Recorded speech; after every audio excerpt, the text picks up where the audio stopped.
How did I stop myself from feeling embarrassed? These are 3 things that you guys can try so you can stop valuing other people's opinions of you.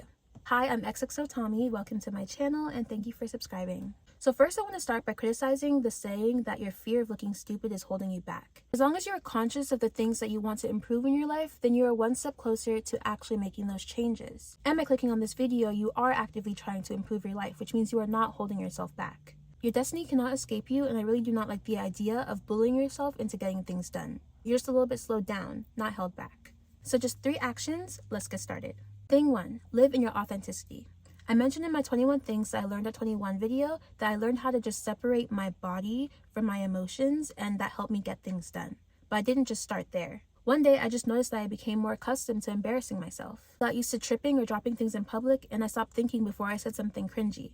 This helped my mind and body just get used to living authentically. Allowing myself to be myself helped me become accustomed to embarrassing myself. You can trip on your words and move on smiling, knowing that you're just a human being who will make mistakes. When you continue like that, embarrassing actions stop feeling embarrassing, and they just become part of a daily life that you don't even know anymore. Thing number 2, take everyone's opinion of you off of its pedestal, especially the people who you don't talk to on a daily or weekly basis. The first notable time I felt embarrassment was when I was 11 or 12. This is my second time having a YouTube channel consistently since the 7th grade. Why did I stop? Because the bullies found it. Had I known how to protect myself from others' opinions of me, I would have kept making those fun videos that I made with my siblings. However, I do not entirely regret that situation that I was placed in the 7th grade, simply because it's put me in a place where I now care less about what people who don't have their own ambitions think of me. On top of that, I'm able to pass some advice on to you guys. So I'll say this. If you let people's thoughts of you and who you are and how you should act keep you in a box, those people will never let you outside of that box. Now ask yourself, do you want that? Someone else whispering in your ear every single time you have an idea to do something exciting? If you do, then you are not ready for the rest of this advice. But if you do not, then welcome to the club. Here's how you knock them off the pedestal that you placed them on. Thing 1, ask yourself, what role does this person play in my life? Let's say you want to be a dancer and you want to post your journey on social media. Obviously, people are going to see it, but you're afraid of people that you know are seeing it. Ask yourself a couple questions. Is that coworker or classmate your dance instructor? Are they attending the classes or learning the choreographies with you? More than likely not. They have no part in your life except for the moment that they see your post and either like it or scroll past. And that moment is just a few seconds in both your life and theirs. Once you've realized that first, you've knocked them down one peg. Thing number 2, constantly remind yourself that if that person cares that much about what you're doing to hate silently or to their friends, then they obviously have nothing better to do with their lives. This helped me so much because every single time my brain would go, but what would they think? I would immediately counter it with, well, if they care that much, then their life must be super boring or depressing. People who are busy and happy with their own lives do not have time to make fun of people that they barely know. And just like that, peg number 2 is knocked off. Then third, start erasing those people from your brain. This could be past classmates or an ex-friend or an ex or even some family members. If you're so worried about embarrassing yourself in front of those people, then clearly the memory you have of them is not pleasant enough for you to think that they'd be rooting for you. So from there, I would start erasing them. I truly believe that the focus you have on who influences you in this life should be only on people who encourage you to be your best. And if they aren't that person, then they're irrelevant background characters at this point.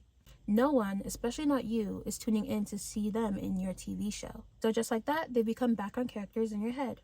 Label them that way and you won't worry about their opinion because it doesn't matter in the TV show that is your life. Finally, in tip number 3, we get to the point that I was talking about in my 21 things video. How I started separating my desires from my body. I mentioned this one last because it's not exactly a concept that we talk about in daily life, and especially in the West. I genuinely do not think that embarrassment is felt on more than a bodily level. Embarrassment is a physical reaction. Your body starts getting sweaty and your heart rate quickens and you're looking around and you can't really register what's happening all around you. Embarrassment is like your body being in survival mode. So we want to separate ourselves from that and realize that our inner knowing and our soul knows what we want to do.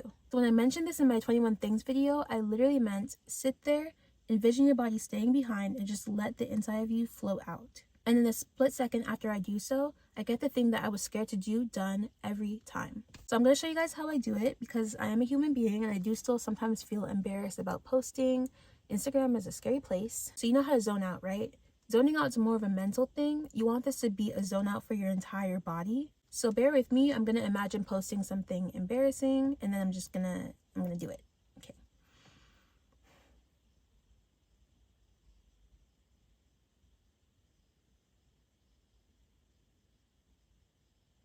Okay, and it's a feeling I can't really describe, but it feels like an immediate yes to me. And so I'm gonna explain that real quick. Immediately after separating myself, my brain just goes, do it. After hearing that do it, the pressure immediately left my chest and I just felt free to do what I wanted to do. What I did exactly was I focused my attention on just two things: what people might think about what I was posting and what exactly I wanted to post. And then right after, I only focused on me wanting to post that thing. I didn't focus on anything else, like how I would feel or what I would think. It was just, I want to post this thing.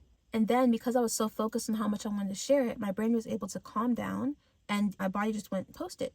So that's kind of just how it works. Make sure that when you're doing it, you are physically ready to do the thing. So physically as in, you're dressed if it's you having to go out somewhere, or you're standing up so you can take action immediately. Because this is an immediate do it reaction that you're looking for, you want to make sure that there's nothing stopping you. I'm still working on this, but I've stopped living by what my body wants, which is to be safe and not feel anything uncomfortable. And I've started living by what my soul and my heart wants. Remember that the embarrassment that we're talking about is just a state of mind. It exists before you even take action. So are you going to keep letting yourself feel embarrassed about something that hasn't even happened yet? Or are you going to do the thing and then see how you feel afterwards? You decide. So that's all from xxotomi this week. Thank you for watching. Thank you for subscribing. I have a bunch of other videos on my channel if you're interested, but if you're just here for the weekly, then I will see you guys next week. Bring it in. Hugs. Bye-bye.